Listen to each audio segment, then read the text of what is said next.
नमस्कार। इस वीडियो में डिस्कस करते हैं वैदिक सभ्यता या वैदिक काल बोलिए, इसके इम्पोर्टेंट क्वेश्चन का जो प्रीवियस ईयर में बना है। और इससे पीछे हमने पाषाण काल और सिंधु घाटी सभ्यता से संबंधित चैप्टर का डिस्कशन कर लिया है, जिसका लिंक जो है आपको वीडियो के डिस्क्रिप्शन में मिल जाएगा, या चैनल पे प्राचीन भारत इतिहास के नाम से प्लेलिस्ट है, वहाँ से भी वीडियो आप देख सकते हैं।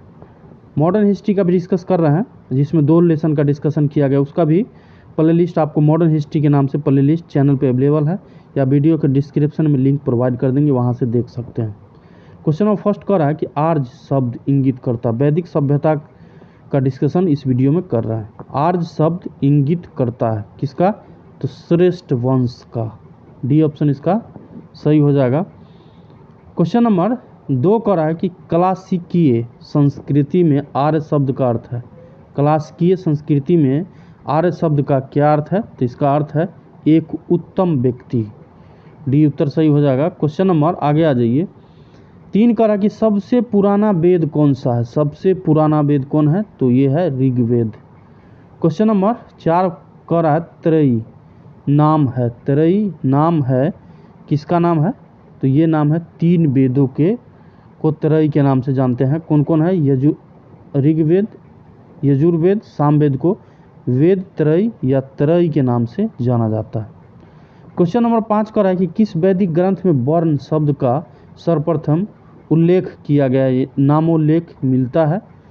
तो क्वेश्चन नंबर 5 का क्या हो जाएगा? तो ये ऋग्वेद में सर्वप्रथम वर्ण शब्द का उल्लेख जो है किया गया। क्वेश्चन नंबर 6 कह रहा है कि वर्ण व्यवस्था से संबंधित पुरुष सूक्त मूलतः पाया जाता है। वर्ण व्यवस्था से संबंधित पुरुष सूक्त मूलतः पाया जाता है, तो इसका ये ऋग्वेद में पाया जाता है। ठीक है। क्वेश्चन नंबर 7 कह रहा है सुमेल कीजिए। सुमेल करने के लिए कहा गया, देखिए अथर्ववेद में औषधि से संबंधित विवरण है। ऋग्वेद में ईश्वर की महिमा, देवताओं की स्तुति का वर्णन है। और उसके बाद आगे देखिए कि यजुर्वेद में कर्मकांड या बलिदान इत्यादि का वर्णन है। और सामवेद में जो है संगीत का वर्णन किया गया। सही उत्तर क्या हो जाएगा? इसका हो जाएगा 3, 1, 2 और 4। मिला लीजिएगा एक बार। क्वेश्चन नंबर 8 कर है सूची 1 को सूची सेकंड से सुमेलित कीजिए और नीचे दिए को कूट की सहायता से सही उत्तर का जो है चयन करना है। ठीक है।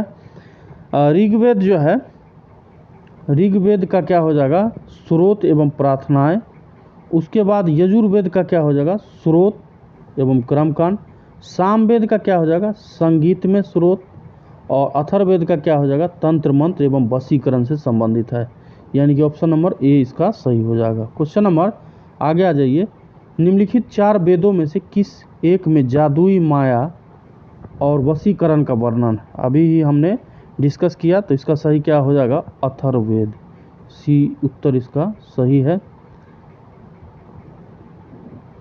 क्वेश्चन नंबर 10 का ऋग्वेद में डैश ऋचाएँ हैं। ऋग्वेद में कितनी ऋचाएँ हैं?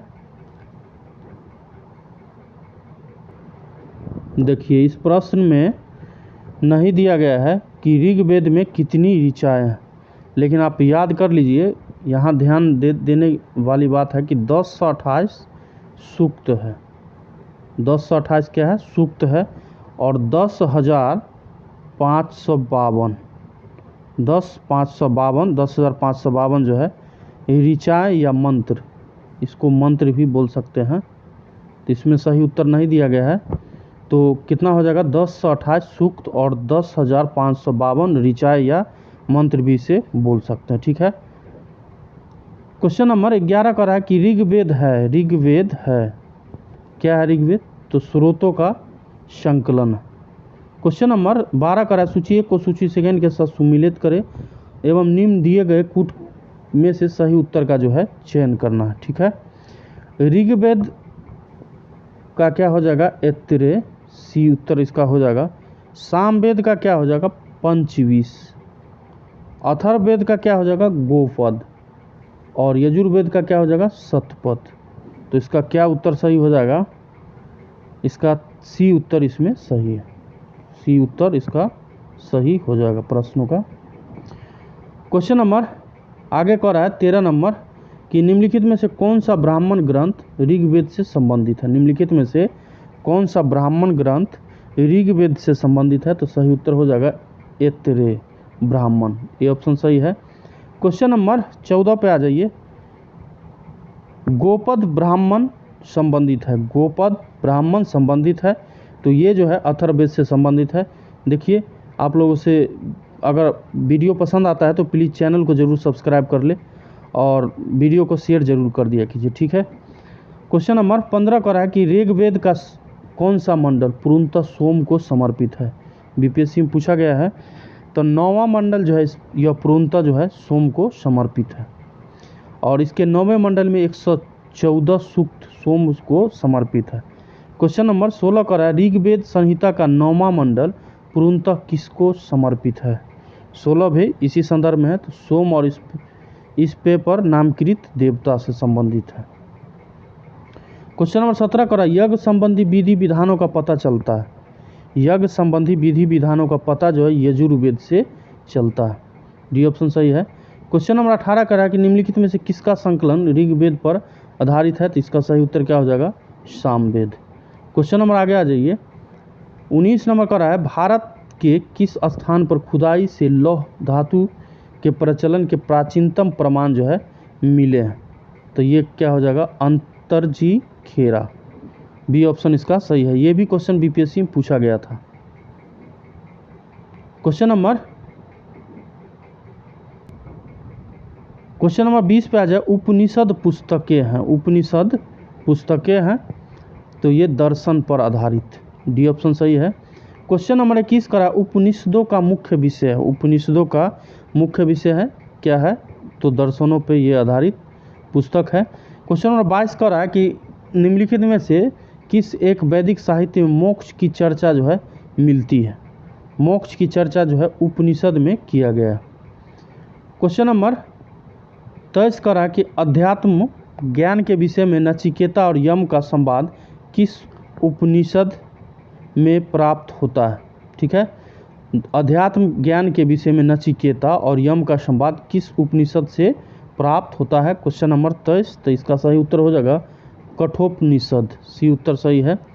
क्वेश्चन नंबर 24 करा नचिकेता आख्यान का उल्लेख मिलता है, कहाँ मिलता है, तो ये कठोपनिषद में, सी उत्तर सही है। क्वेश्चन नंबर 25 करा है कि उपनिषद काल के राजा अश्वपति शासक थे। उपनिषद काल के राजा अश्वपति शासक थे, तो ये थे केकय, बी उत्तर सही है। क्वेश्चन नंबर 26 करा है कि निम्नलिखित में से वैदिक साहित्य का सही क्रम कौन सा है।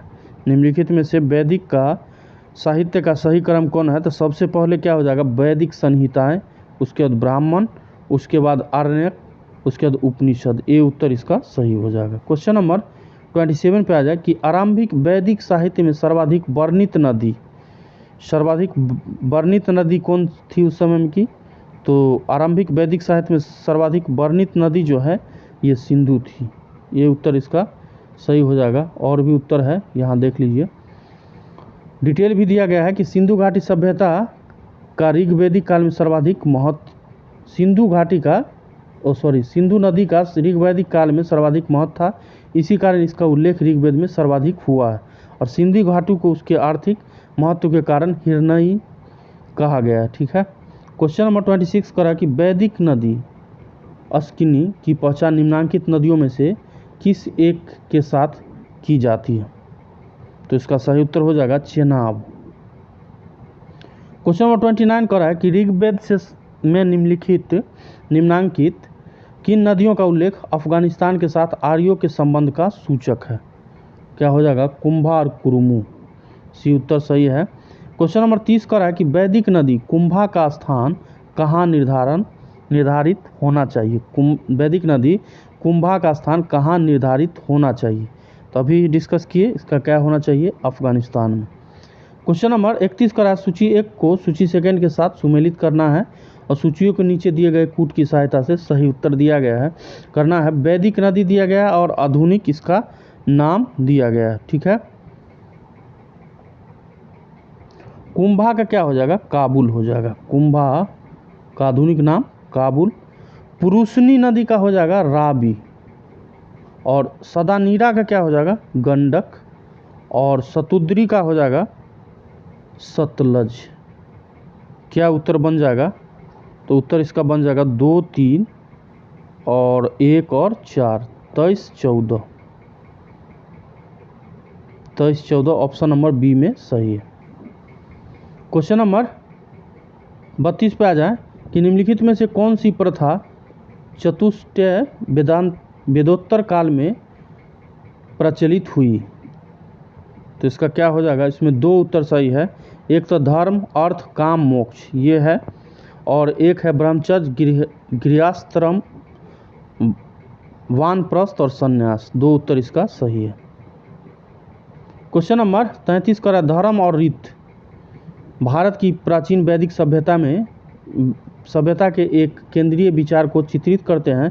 इस संदर्भ में निम्नलिखित कथनों पर आपको विचार करना है और उपयुक्त में से कौन सा कथन सही है इसका जो है चयन करना। ये आईएएस के 2011 के एग्जाम में पूछा गया था। तो धर्म व्यक्ति के दायित्व एवं स्वयं तथा दूसरों के प्रति व्यक्तिगत कर्तव्य की संकल्पना है, सही है। रीत मूलभूत नैतिक विधान है जो सृष्टि और उसमें अंतर्निहित सारे तत्वों के क्रियाकलापों को संचालित करता है, तो ये भी सही है। ठीक है, इसका सही उत्तर हो जाएगा सी।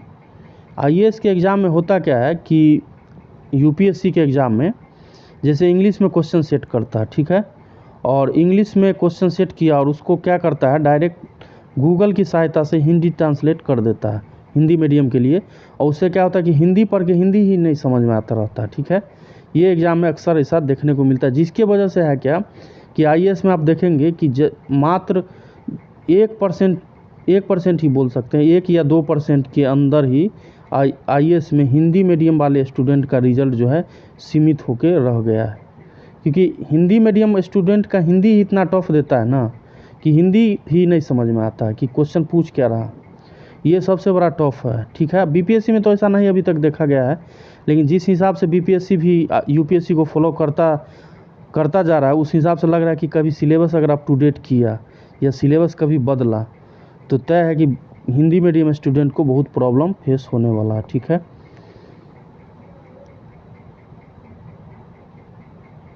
क्वेश्चन नंबर 34 का है कि भारतीय संस्कृति के अंतर्गत रीत का अर्थ है। भारतीय संस्कृति के अंतर्गत रीत का अर्थ है, क्या रीत का अर्थ हो जाएगा? तो इसका हो जाएगा प्राकृतिक रूल, नेचुरल रूल, प्राकृतिक नियम।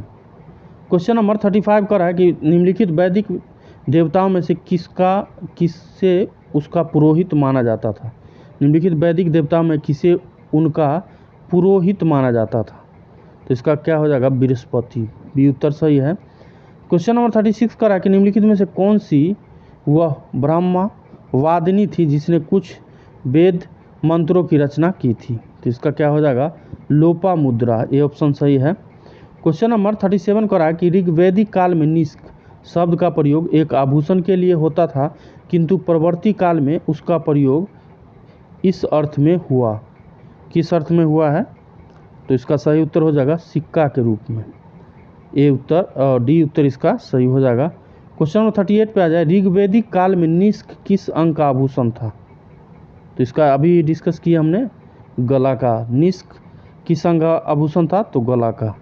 क्वेश्चन 39 का है, प्राचीन भारत में निशाका जाने जाते थे। प्राचीन भारत में निशाका जो है स्वर्ण आभूषण को कहा जाता था या जाना जाता था। ठीक है, क्वेश्चन नंबर 40 का है कि बोगस कोई महत्वपूर्ण है क्यों महत्वपूर्ण है? तो ये यहाँ से प्राप्त अभिलेखों से वैदिक देवताओं एवं देवियों का नाम उल्लेख प्राप्त हुआ, इसके वजह से। बी उत्तर इसका सही हो जाएगा। बीपीएससी में यह क्वेश्चन भी पूछा गया था। क्वेश्चन नंबर 41 का है कि निम्नलिखित अभिलेखों में कौन सा ईरान से भारत में आर्यों के आने की सूचना जो है देता है? निम्नलिखित में से कौन सा ईरान से भारत में आर्यों के आने की सूचना जो है देता है? तो इसका भी सही उत्तर हो जाएगा बोगस कोई। क्वेश्चन नंबर आगे आ जाइए 42 पे कि 14वीं सदी ईसा पूर्व का एक अभिलेख जिसमें वैदिक देवताओं का वर्णन है प्राप्त हुआ है। 14वीं सदी ईसा पूर्व का अभिलेख जिसमें वैदिक देवताओं का वर्णन है प्राप्त हुआ है, तो ये प्राप्त किया गया है पोगस कोई से। बी उत्तर सही है।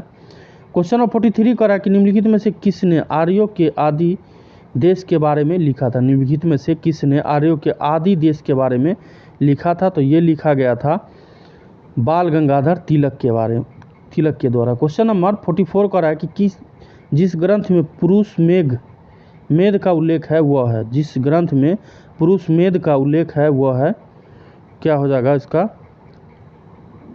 पुरुष मेघ जो है यहाँ डिटेल में डिस्कस है, इस उत्तर में इसका नहीं दिया गया है।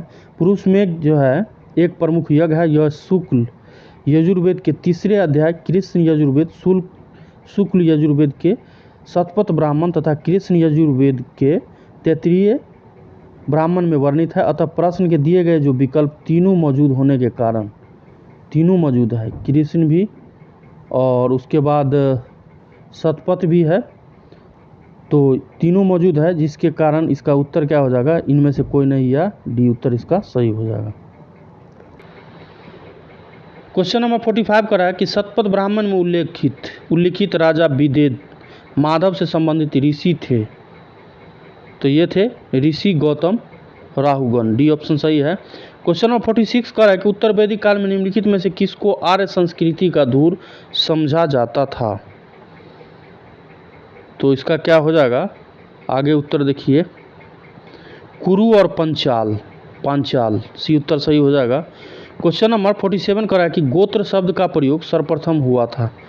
गोत्र शब्द का सर्वप्रथम उल्लेख जो है ऋग्वेद में हुआ है। क्वेश्चन नंबर 48 करा है कि पूर्व वैदिक आर्यों का धर्म मुख्यतः था। पूर्व वैदिक आर्यों का धर्म मुख्यतः था, तो ये था प्राकृतिक पूजा और यज्ञ। 49 करा कि ऋग्वेद काल में जनता निम्न में से मुख्यतः किसमें विश्वास करती थी। ऋग्वेद काल में जनता निम्न में से मुख्यतः किसमें विश्वास करती थी, तो इसका क्या हो जाएगा, सही उत्तर हो जाएगा बलि एवं कर्मकांड। डी ऑप्शन सही है। क्वेश्चन नंबर 50 करा प्रसिद्ध 10 राजाओं का युद्ध किस नदी के तट पर लड़ा गया, तो इसका सही उत्तर हो जाएगा पुरुषनी नदी, जिसको अभी हाल ही में रावी नदी के नाम से जानते हैं। क्वेश्चन नंबर आगे आ जाइए 51 करा है ऋग्वेद में उल्लेखित प्रसिद्ध 10 राजाओं का युद्ध किस नदी के किनारे लड़ा गया था। ये भी क्वेश्चन बीपीएससी में भी पूछा गया है और यूपी पीसीएस के मेंस 2008 में पूछा गया था, तो इसका सही उत्तर हो जाएगा पुरुषनी नदी। क्वेश्चन नंबर 52 करा कि निम्न में से किस नदी को ऋग्वेद में मातेत्मा और देवीत्मा एवं नदीत्मा संबोधित किया गया। निम्न में से किस नदी को ऋग्वेद में मातेत्मा और देवीत्मा और नदीत्मा से संबोधित किया गया, तो इसका क्या हो जाएगा, सरस्वती। 53 करा कि उन जनजाति का नाम बताए जो ऋग्वेदिक आर्यों के पंचनन से संबंधित नहीं है, क्या हो जाएगा, कीकट। डी उत्तर सही है। क्वेश्चन नंबर 54 करा है कि प्राचीन काल में आर्यों के जीविकोपार्जन का मुख्य साधन क्या था। प्राचीन काल में आर्यों के जीविकोपार्जन का मुख्य जो स्रोत क्या था, साधन क्या था, तो क्या हो जाएगा, कृषि पे ये लोग आधारित थे। क्वेश्चन नंबर 55 करा है कि ऋग्वेद में उल्लेखित यव शब्द किस कृषि उत्पाद हेतु प्रयुक्त किया गया, तो इसका सही उत्तर हो जाएगा जौ के लिए इसका वर्णन हुआ है। अभी भी इसका उल्लेख होता है पूजा वगैरह में, पंडित के द्वारा यव शब्द का उल्लेख आपको देखने को मिल जाएगा, ठीक है। क्वेश्चन नंबर 56 का है सूची 1 एवं सूची 2 को सुमेलित कीजिए तथा नीचे दिए गए कूट की सहायता से सही उत्तर का जो है चयन करना है। ब्रोही का हो जाएगा चावल, उसके बाद मुद्ग का हो जाएगा मूंग, यव का हो जाएगा जौ और इक्षु का हो जाएगा गन्ना। सही उत्तर क्या हो जाएगा, सही उत्तर हो जाएगा डी उत्तर सही है। क्वेश्चन नंबर 57 का ऋग्वेदिक पनी किस वर्ग के नागरिक थे। ऋग्वेदिक पनी किस वर्ग के नागरिक थे, तो ये थे व्यापारी। डी उत्तर सही है। क्वेश्चन 58 करा है कि वैदिक युग में प्रचलित लोकप्रिय शासन प्रणाली थी, क्या हो जाएगा, वंश परंपरागत राजतंत्र, डी उत्तर सही है। क्वेश्चन नंबर 59 का है कि वैदिक युगीन सभा मंत्री परिषद थी।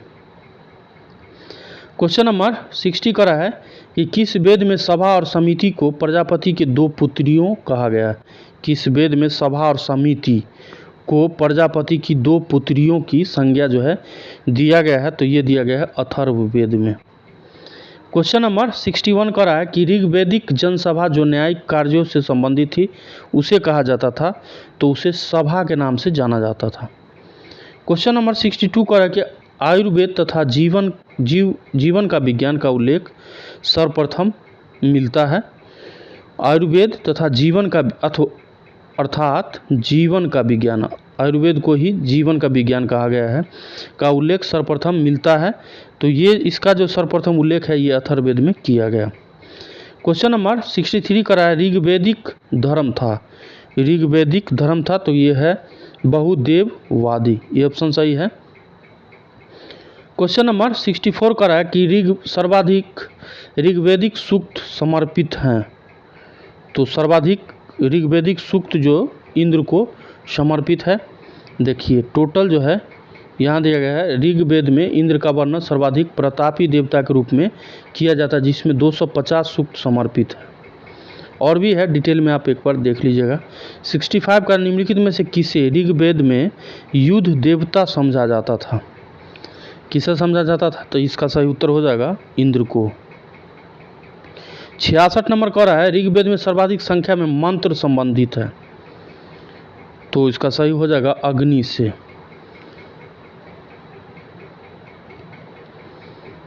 देखिए ऋग्वेद में सर्वाधिक मंत्र जो है इंद्र को समर्पित है, और इसके बाद जो दूसरे स्थान पर है अग्नि, 200 मंत्र इसमें समर्पित है। ठीक है।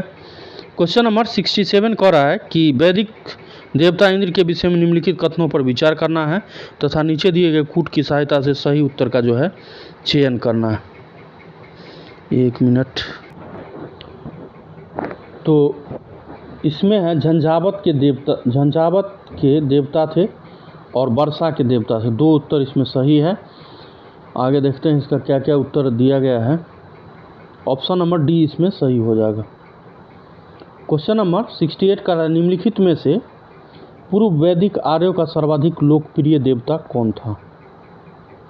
निम्नलिखित में से पूर्व वैदिक आर्यों का सर्वाधिक लोकप्रिय देवता कौन था, तो ये था इंद्र। क्वेश्चन नंबर 69 का है कि वैदिक देवमंडल में निम्न में से कौन सा देवता युद्ध का देवता माना जाता था, तो सही उत्तर हो जाएगा इंद्र को ही युद्ध का देवता माना जाता था। क्वेश्चन नंबर 70 का है 800 से 600 ईसा पूर्व के काल किस युग में से जुड़ा है। 800 से 600 ईसा पूर्व के काल को किस युग से जोड़कर देखा जाता है, तो इसका क्या उत्तर हो जाएगा ब्राह्मण युग, ये उत्तर इसका सही है। क्वेश्चन नंबर 71 का है कि गायत्री मंत्र किस पुस्तक में मिलता है।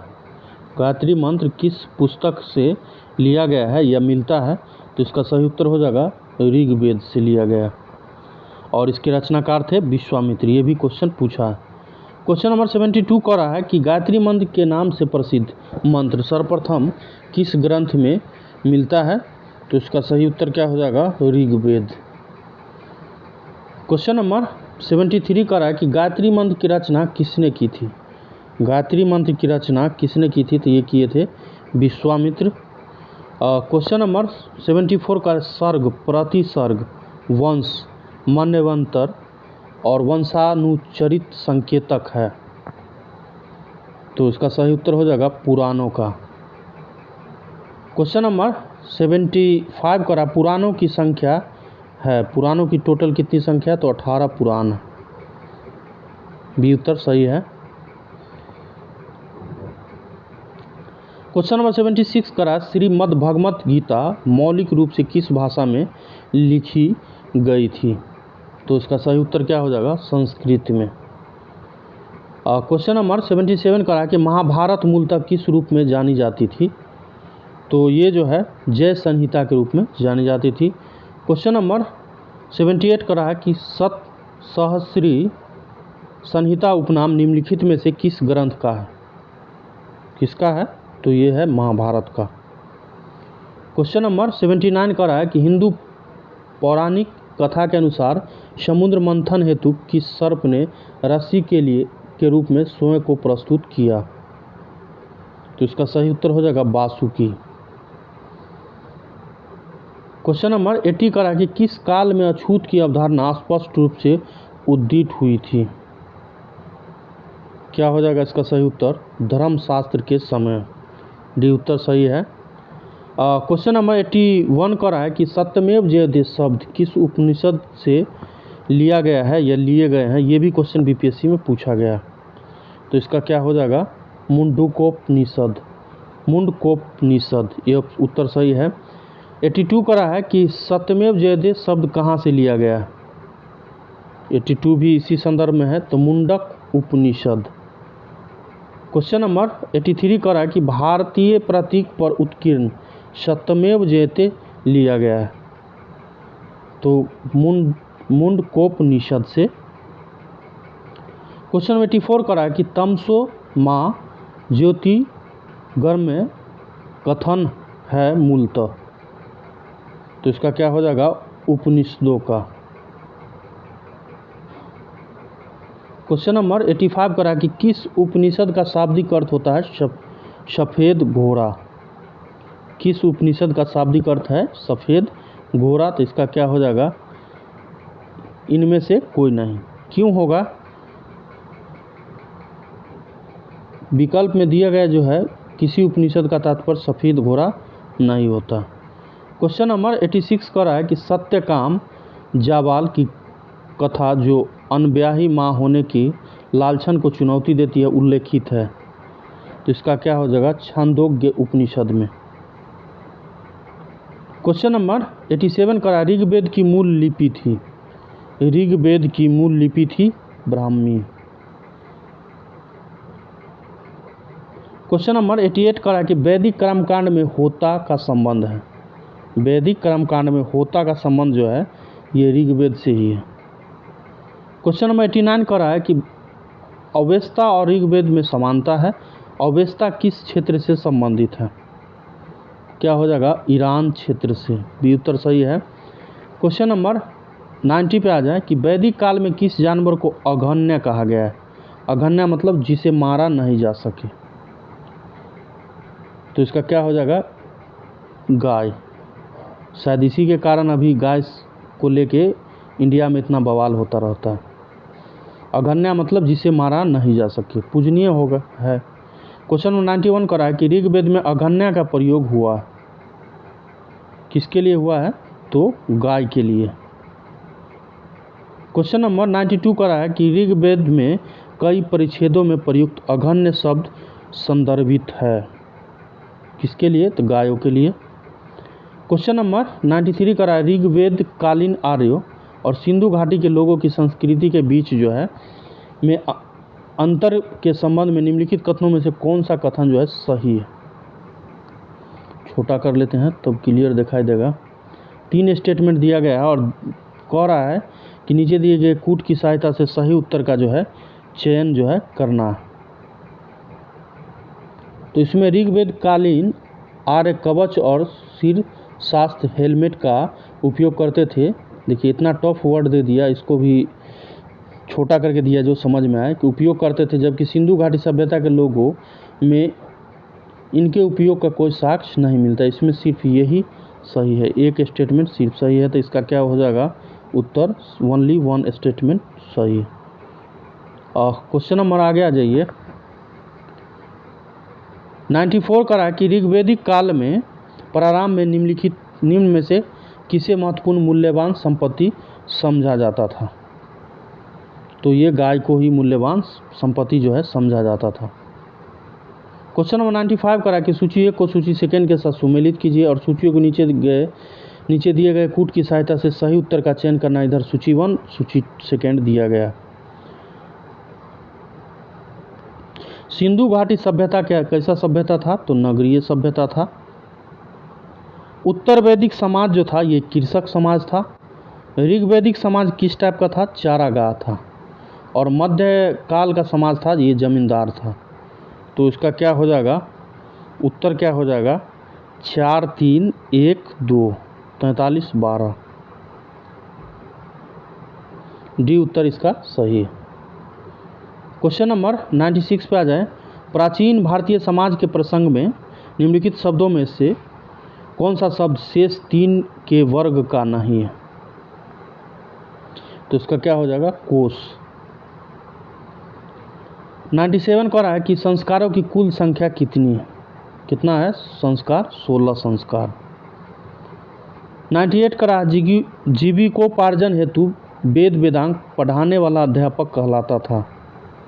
जीविकोपार्जन हेतु वेद वेदांग का पढ़ाने वाला अध्यापक को कहा जाता था, तो ये उपाध्याय के नाम से जाना जाता था। ठीक है, तो अभी हमने टोटल 98 प्रश्नों का डिस्कशन किया जो 2022 तक के एग्ज़ाम में, जैसे कि आईएएस के एग्ज़ाम हो, यूपी पीसीएस का हो, उत्तराखंड पीसीएस हो, छत्तीसगढ़ पीसीएस हो, झारखंड पीसीएस, बीपीएससी इत्यादि एग्ज़ाम में जो है ये सब प्रश्न बनाया गया है। तो आने वाला समय में जो भी वनडे एग्ज़ाम लेता है तो उसमें चांस बनता है कि ये सब प्रश्न आपको एग्ज़ाम में देखने को मिलेगा। ठीक है, तो आप लोग जब क्वेश्चन देखते हैं तो प्लीज़ वीडियो को पूरा देखा करें और चैनल को सब्सक्राइब आप ज़रूर कर लीजिए। ठीक है, तो मिलते हैं इसके इम्पोर्टेंट टॉपिक जहाँ से क्वेश्चन बनता ही बनता है, बौद्ध धर्म एवं जैन धर्म से। ठीक है, और इससे पीछे जो भी वीडियो का डिस्कशन किया गया उसका लिंक जो है, प्ले लिस्ट का लिंक भी वीडियो के नीचे डिस्क्रिप्शन में है, और मॉडर्न हिस्ट्री का भी जो भी चैप्टर का डिस्कशन किया गया उसका भी प्ले लिस्ट का लिंक वीडियो के डिस्क्रिप्शन में है, वहाँ से आप वीडियो देख सकते हैं। ठीक है, तो मिलते हैं इसके अगले सीरीज में बौद्ध धर्म और जैन धर्म के साथ। तब तक के लिए नमस्कार।